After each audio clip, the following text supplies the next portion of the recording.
Project Zion podcast. I'm your host, Susan Oxley from Seattle, Washington, in the United States. This is the series Climate Brewing. And today I'm interviewing my good friend, Joan Thompson from Kitchener, Ontario, Canada, an hour west of Toronto.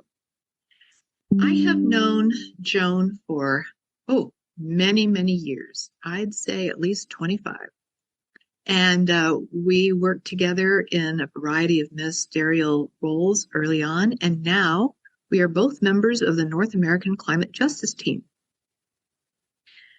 Joan tells me she's learned a lot on the North American Climate Justice Team, and we're going to share a little bit of some of the things that she has learned and become interested in during the 4 years that we've been working.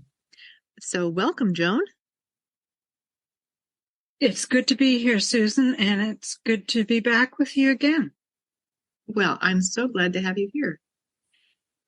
Joan, as you know, we're moving into the camping season in the Northern Hemisphere with youth camps and reunions, and we've been getting ready for reunions in various places. The reunion materials for this year focus on the environment and climate change. It's called Heal the Earth. And as we start attending events at campgrounds and once again assessing what our campground needs are, I'd like to talk about the vulnerability of our campgrounds to the effects of climate change. Can you share with me some of the things that you see in terms of how vulnerable our campgrounds are in the face of the current climate emergency and changes in climate patterns and weather? Thanks, Susan. Yes. When we started looking at campgrounds, the climate team, way back in March of 2021, we did a webinar focused on the kind of unique and different things several campgrounds, several mission centers, several congregations are doing to reduce their carbon footprint. The typical kinds of things, and also to increase their biodiversity, the typical things that we think about when we're thinking about how to use our land and how to be good stewards. Then in September of 2022, we did a couple of sessions called Climate Crises and Sacred Spaces, our campgrounds. And the team did a lot of research into the various risks our campgrounds are facing. It was really eye-opening. We had no idea of the kinds of risks that are starting to be evident now and will be increasingly a factor in the future. So let me just name a few. Mm-hmm. The first one that comes to people's mind will be heat. The number of extreme heat days is increasing. The temperatures are increasing. The heat-related deaths are increasing. We're at 500,000 people a year and climbing from heat-related deaths. And we tend to think that those are in underdeveloped countries, but they're happening everywhere. Then we've got the risk on our coastal properties of sea level rise, but even on the inland properties, the risk of floods is increasing, and at the same time, the risk of drought is increasing. So that's all going to affect our campgrounds. And then there's wind. Winds are stronger than they used to be. And so we're seeing more wind damage, more trees coming down in windstorms, things like that. And then the big one in my mind is fire. Almost all of our campgrounds are surrounded by trees. And the risk of forest fire and local fires is increasing. And along with fire comes smoke. And we saw last summer how far the smoke can go from forest fires ranging in the north Well, just the smoke itself can be toxic, and the chemicals that are sprayed to fight those forest fires bond with the ash and create toxic particulates that are very small, get into people's lungs, and cause very serious lung damage. So we've got a lot of issues facing our campgrounds. Yes, we do. When you name them like that, it just seems overwhelming. But even now, what can some of the camp boards and managers and directors do to help make our campgrounds more ecologically safe and resilient? That's a huge topic. I think the first thing is to get educated and to become better educated about the risks and about the options for mitigating the risks. For instance, in Canada, we have an organization called the INTACT, that's INTACT, the INTACT Center for Climate Action. And it works with universities, think tanks, government, and it's produced a number of brochures that are available to download for free on all of the different risks and how to make your property, whether it's a homeowner property or a commercial property or a larger property, as resilient as possible. So that's a great place to start, a great overview. For instance, for the fire risk, talking to the local fire departments, if you've got a department of the forestry, in your local area, in your state or province, talk to them. Talk to Indigenous elders if you can learn where, how to contact them in your local area, because our First Nations people have been caring for this landscape for thousands, tens of thousands of years. And they've learned a lot. They have a lot of wisdom that we've ignored up until now. And so there's a lot of information that can be found in terms of what needs to be done in the long run. And then people can start developing a plan, for a long-range plan on how to make some changes to the campground. One of the fastest things that we can do, especially in the camps that have the highest heat risk, is to look at changing our programs. One of the simplest things I've come across is the idea of reversing the order of what we normally do. Camps I've been at, you study in the morning and play in the afternoon. Mm-hmm. And so people are indoors in the morning and outdoors in the afternoon. As the heat goes up, let's reverse that. Let's do all of our outdoor things in the morning or in the later evening and do our indoor activities in the afternoon. Another thing that can be done quickly, some of our campgrounds, the buildings are air conditioned. Some of them, they're not. But increasing insulation in the ceiling or putting insulation in the ceiling can help to cool the buildings. Using sails, a system of sails where you want to be outside or even over the top of the building can also help to reduce the heat in the buildings.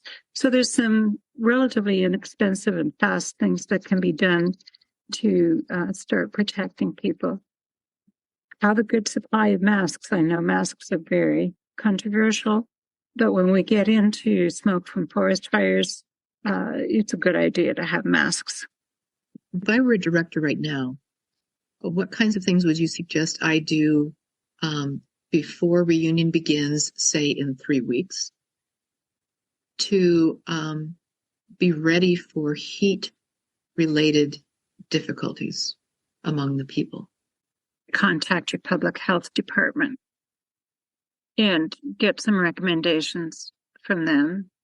A lot of cooling stations, a lot of water stations, a lot more indoor activities where it's cooler. I was just reading a newsletter from Catherine Hayhoe. She's one of our favorite climate scientists. And in one of her most recent newsletters, she talks about the fact that she lives in Texas, and they're used to heat in Texas, and they've never had heat stroke. And in the last year, every single member of her family has suffered from heat stroke, some of them multiple times. So I don't think most of us are aware of the difference between a normally hot day when we feel hot, but everything's fine, and just that couple of degrees hotter when we're more apt to get heat stroke. Yeah, and heat stroke doesn't just go away once you drink some water and rest for an hour. Heat stroke quite often requires several days to actually get over, to recuperate. And you're more prone to heat stroke after you've had it once. I might suggest also opening the pool multiple times a day rather than just once a day. So, is there anything else that you wanted to share with us in terms of like floods and wind and things like that? Are there things that campground boards or managers need to be thinking of to prepare for that kind of disaster? Yes, winds and fire go together in some ways. You want to be making sure, very first thing is that you've got an escape route if there's a fire. One of the exercises I've done is to visually go through the way out of camp, driving down that road, and imagining every tree beside the road on fire, and the winds whipping it up because forest fires create their own winds. So if the trees are too close to the road, if the tree canopy grows over the road, imagine that all on fire and you trying to get your family out safely. So Horrifying. Horrifying, terrifying. And one of the parts of our webinars back in September, when Paul Bethel was researching campgrounds in the West, he came across a logging camp close to where our Camp Buckhorn is that almost could not get out during a forest fire because the road was blocked and they did not have a secondary exit. So that would be another recommendation, is look for an emergency secondary exit, even if you need to coordinate that with your neighbors. If your lot is on fire, you guys can come out, through our property and we'll do the same. But clearing the trees and clearing the brush along your roadways. I mean, I love walking along a tree-shaded road. I love it when the leaves are overhead. It's just so beautiful. But if there's a fire, the risk of fire is increasing because most of forest fires are caused by lightning strikes. And lightning happens everywhere. And so as we have more dead trees and dead branches in our forested and wood areas, the risk is there for all of us. So that would be the first thing I would recommend, is make sure you've got safe escape routes in case of a fire. Okay. Thank you very much. Susan, you also asked about wind, and I meant to talk about wind because that's important. The velocity of wind storms is increasing, and windstorms are being felt over larger areas. Right? So people are having tornadoes where they've never had tornadoes, but the big one is hurricane strength winds. They're going a lot farther inland than they used to and covering a lot more territory. Well, we want to have trees around our main buildings. They're a great source of cooling. But we also want those trees to not come down on those buildings in a windstorm. And the way to manage that is to have them shaped. We learned this a couple of years ago when there was what's called a derecho, went through southwestern Ontario and took out a whole lot of trees. We lost a spruce tree in our backyard. There were 5 trees come down on our street in about a 60-second period. And one of the things we learned after that was that most trees can survive those kinds of windstorms if their crown area is thin enough, and if the limbs are shaped properly, so there's no crisscrossing limbs going, through. They're shaped more like a natural fountain, so that the wind can easily go through there. And I would highly recommend campgrounds to look at the shaping and the possible reshaping and pruning of trees around their main buildings. I believe that's called wind sailing. And professional arborists are very good at assessing how to wind sail the canopy of a tree, even though it would cost a little bit of money to take care of that on trees that are right around buildings at the campground. It's a lot less expensive than trying to replace the buildings. It certainly is. Or the people who are in the building. Or the people who are in the buildings that can't be replaced. Yes. So, yeah, thank you for adding that piece of information. I appreciate it. Okay. We went to a maple sugar bush this spring. Our daughter has a new housemate who's from the Philippines who had never seen maple sugar or maple syrup or anything like that. So we took her to a maple sugar bush, which is basically a large woodlot on a farm. And I was impressed with what good shape the woodlot was in. There were no dead trees. There was no low-growing brush. The trees were well spaced. Every single winter, they go in and they take out dead trees. They trim the bush back, the low-growing brush back, and they thin the trees to make sure that light can get in to the ground around the tree canopy so that the trees remain healthy. That's the kind of thing that would be ideal for us to do around our campgrounds. It can be done in cooperation, again, with other neighbors.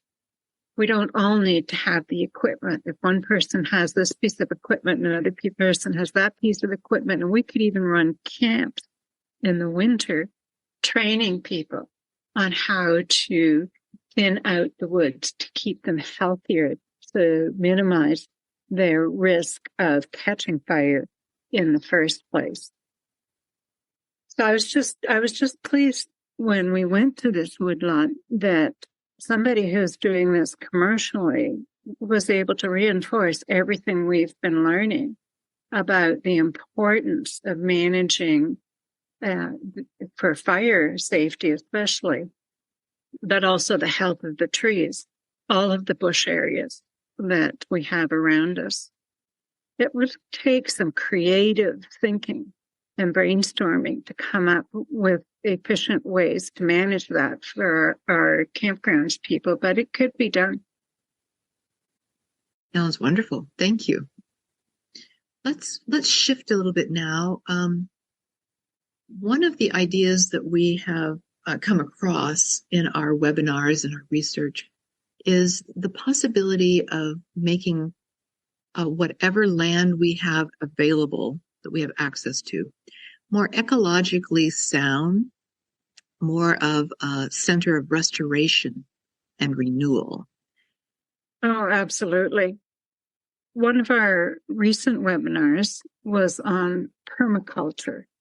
That was in March of this year. Kelda Lorax from Oregon did a presentation for us on the concept of permaculture. It's a fascinating concept that's basically designing your landscape to be resilient.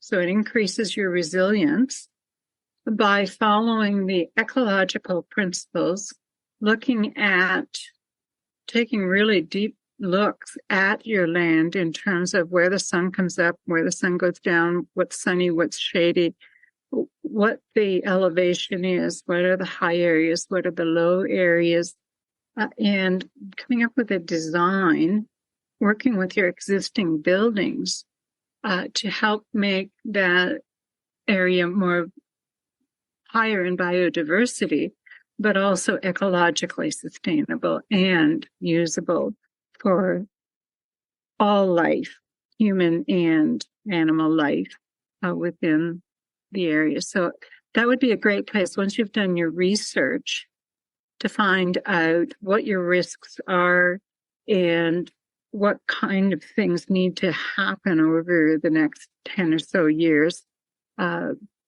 When you're ready to start your long-term plan, long-term design, bring in a permaculture design expert and have a look at that. Yeah, one of the ideas that came out of that I was interested in was creating what do they call it? A food forest along one of the well-traveled trails on your campground, and intentionally plant bushes, herbs, vegetables along there that people could graze on when they actually are on the campgrounds. They could snack on stuff that they would pick up along the trail as they move from one part of the campground to another. And so, for instance, you could plant some berry bushes. You could plant some small strawberry bushes low to the ground. You could plant snap peas or pea pods. People could just pluck them and enjoy them along the way, and it would turn that area of the campgrounds into a pleasant and functional produce area that when people weren't snacking on it could actually be harvested and used in the kitchen. I think that's a great idea too, and they can be visually attractive and low maintenance, and they can also help feed the animals, the local animals too. So we need to be generous and sharing.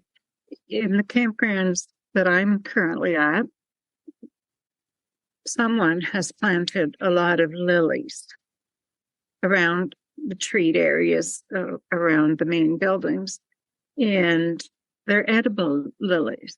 Oh. And so when they flower, the cooks use them as garnishes for salads, and they taste pretty good. So there's a lot of interesting ways to make your landscape design beautiful and functional at the same time.